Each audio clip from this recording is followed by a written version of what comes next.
A Inconfidência Mineira, ou Conjuração Mineira, foi uma das maiores revoltas organizadas contra a coroa portuguesa durante o período Brasil Colônia. Foi uma revolta de caráter separatista que foi organizada na capitania de Minas Gerais no final do século XVIII e envolveu parte da elite da capitania de Minas Gerais. Essa revolta acabou sendo descoberta pela coroa portuguesa antes de ser iniciada, e nela surgiu um personagem que não é da elite, mas que ficou bastante famoso, Joaquim José da Silva Xavier, o Tiradentes, e se tornou a figura mais famosa dessa revolta. E sobre ela que vamos descobrir. Saudações, grandes champions! Eu sou Sheldon Stacks e esse é o canal Nerd Tudo. Sejam bem-vindos! Antes conhecida somente como Inconfidência Mineira, hoje alguns historiadores dizem que o termo mais apropriado para ser utilizado é Conjuração Mineira. Muitos historiadores não utilizam Inconfidência sob a alegação de que foi um termo cunhado pela coroa portuguesa, e sua utilização vinha da visão do domínio português sobre o Brasil, pois a palavra inconfidente é utilizada para se referir a algo errado, a um traidor, a uma pessoa desleal, infiel. Na perspectiva portuguesa, todos os que se voltaram contra Portugal eram traidores, logo inconfidentes. Assim, existem historiadores que consideram conjuração uma forma mais apropriada de se referir a esse acontecimento. Conjuração quer dizer associação ou aliança, então como se fosse associação ou aliança mineira. Vamos descobrir mais sobre essa revolta, sobre esse acontecimento, como ela aconteceu e por que é tão importante na nossa história. Aperta o play!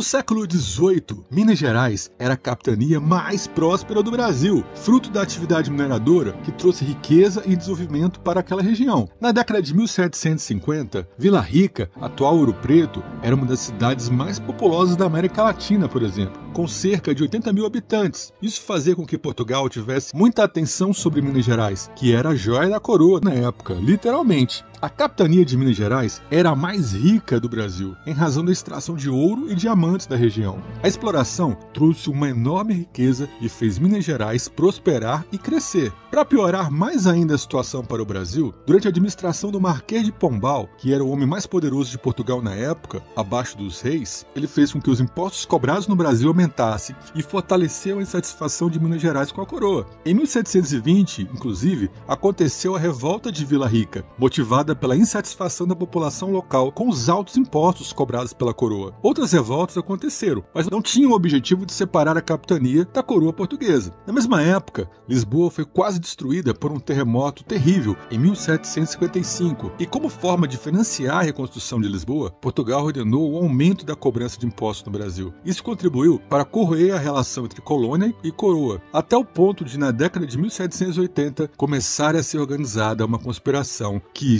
seria chamada depois de Inconfidência Mineira. E quem foram esses participantes? A Conjuração Mineira foi uma conspiração organizada, na sua maioria, por uma elite socioeconômica favorecida da capitania de Minas Gerais. O grupo, no entanto, era composto por pessoas dos mais diversos ofícios, tais como poetas, cônegos, engenheiros, médicos, militares, comerciantes e outros. Pessoas como Tomás Antônio Gonzaga, escritor e poeta, que depois dos estudos jurídicos na Europa tornou-se ouvidor, uma espécie de juiz em Vila Rica. Outro, Francisco de Paula Freire, tenente-coronel e comandante do Regimento dos Dragões, que era uma tropa militar de Minas Gerais. Estava hierarquicamente abaixo apenas do governador de Minas. E logicamente ele, Joaquim José da Silva Xavier, conhecido como Tiradentes, que era filho de um pequeno fazendeiro e ganhou a vida como militar, dentista, tropeiro e comerciante. Ele era um faz-tudo praticamente. Ele era um membro da conspiração de situação econômica mais humilde. Ele, por sua vez, no entanto, foi um dos mais populares entre os conspiradores. Embora não tenha sido o idealizador do movimento, teve papel importante na propagação das ideias revolucionárias junto à população. Essas ideias revolucionárias, aliás, vieram do iluminismo, que apregoava temas como a liberdade para os povos e questionar a ordem política. Essas ideias foram trazidas por estudantes brasileiros que tinham realizado cursos superiores na Europa e também através de livros. Essa conspiração foi bastante inspirada pelo exemplo da independência dos Estados Unidos, que tinha se tornado república há poucos anos antes.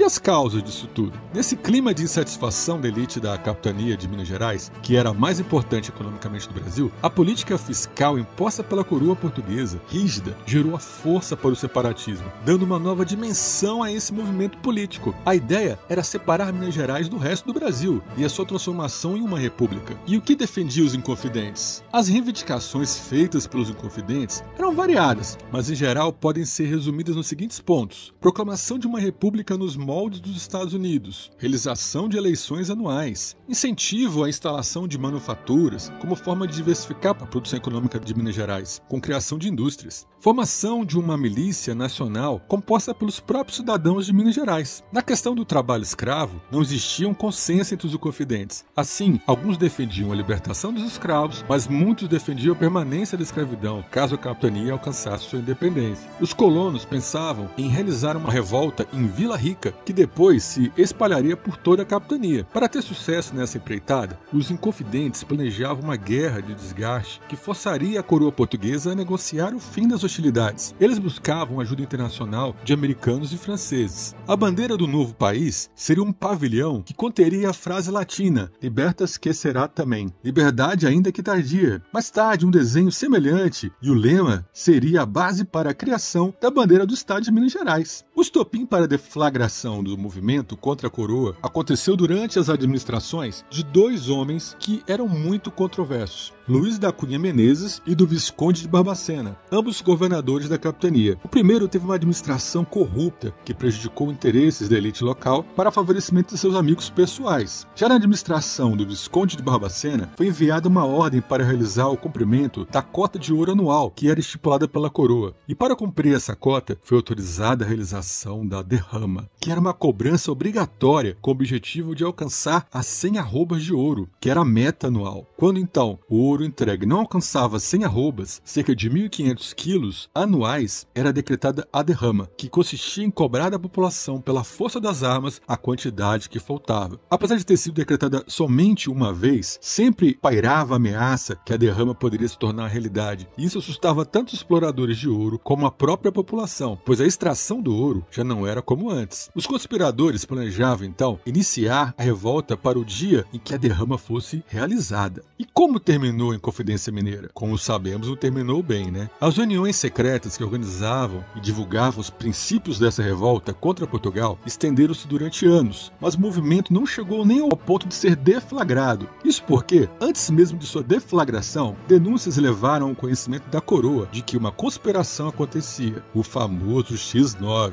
Os planos dos inconfidentes foram frustrados. 3 participantes da conspiração procuraram o governador Visconde de Barbacena para delatar o movimento. Foram eles o coronel Joaquim Silvério dos Reis, o tenente-coronel Basílio de Brito, Malheiro do Lago e o mestre de campo militar Inácio Correia Pamplona. O Visconde de Barbacena recebeu 6 denúncias ao todo, sendo que a denúncia mais importante foi realizada por Joaquim Silvério dos Reis. E por que ele fez isso? Esse traíra, ele devia grandes somas de dinheiro à coroa portuguesa e acabou denunciando o movimento organizado pelos inconfidentes como uma forma de ter suas dívidas perdoadas. O relato de Silvério dos Reis deu todos os detalhes da estratégia dos inconfidentes e permitiu que as autoridades coloniais planejassem repressão contra os envolvidos. Tiradentes, que tinha viajado para o Rio de Janeiro, foi preso naquela cidade no dia 10 de maio de 1789. Quando preso, estava em viagem para divulgar a conspiração que estava sendo organizada. O Visconde de Barbacena ordenou a suspensão da derrama e deu início às prisões e interrogatórios. Todo o processo de julgamento dos presos por envolvimento da conspiração estendeu-se durante 3 anos e foi uma demonstração de poder da coroa como forma de desencorajar outras conspirações do tipo. As condenações foram as mais diversas, incluíram apenas como degredo, expulsão para a África, prisão perpétua, condenação à forca. Vários dos envolvidos foram condenados por morte na forca, mas Dona Maria, rainha de Portugal, perdoou todos os condenados, porém um deles se deu mal. Isso mesmo, Tiradentes. Somente Tiradentes foi condenado à morte e acabou sendo enforcado no dia 21 de abril de 1792, no campo de São Domingos, no Rio de Janeiro. Sua morte foi utilizada como exemplo de intimidação e ocorreu porque Tiradentes era o grande propagandista do movimento, era o grande divulgador, o marqueteiro. Após o cumprimento da sentença, não conformados para ser bastante exemplar, o corpo foi foi esquartejado e ficou exposto à execração pública. Ele esquartejado, com várias partes do seu corpo sendo espalhadas pela estrada que ligava o Rio de Janeiro a Minas Gerais. Sua cabeça foi colocada em exposição na Praça Central de Vila Rica e lá permaneceu até apodrecer, mas acabou desaparecendo e não se sabe até hoje o paradeiro dessa cabeça. Contudo, a figura de Tiradentes seria recuperada pelo regime republicano, que a transformou num mártir da liberdade. Após a proclamação da República, quase 100 anos depois, o Brasil precisava de heróis e Tiradentes foi um dos escolhidos. Sua imagem, inclusive, ficou parecida com a de Jesus, barbudo e cabeludo, apesar de que na época os prisioneiros tinham sua barba e cabelos raspados. A data do dia 21 de abril, data da morte de Tiradentes, virou feriado nacional, o Dia de Tiradentes, a fim de se lembrar em confidência a Conjuração Mineira. A Conjuração Mineira foi uma das mais importantes revoltas organizadas contra a coroa portuguesa e mostrou a disposição dos colonos a romper o laço colonial e a existência de ideias republicanas no seio da principal capitania brasileira. Poucos anos depois, foi a vez da Bahia rebelar-se contra o domínio português, na Conjuração Baiana, apesar de não ser tão famosa quanto a Conjuração Mineira, mas também não deu em nada. A República só veio em 1889, com um golpe militar que gerou a proclamação da República, derrubando o Império. Eu cresci, por exemplo, com a ideia heróica de Tiradentes, que foi ligada à imagem de revolucionário e defensor de ideais de liberdade. Apesar da história não ser assim, desse jeito tão romântica, ele entrou para a história do Brasil, a Inconfidência Mineira, a Conjuração Mineira, uai. É isso aí, grandes champions! Se inscrevam no canal, sigam o canal, dê o seu like. O nosso canal fala da história do Brasil e do mundo, de tudo. Que aqui é canal Nerd de Tudo, curiosidade, entretenimento, todo conhecimento nerd. Quer saber mais? Se inscrevam, sigam o canal no Instagram, o canal Nerd de Tudo, porque aqui toda semana é uma chuva de vídeos de assuntos nerds. Aqui é o canal Nerd de Tudo. Valeu!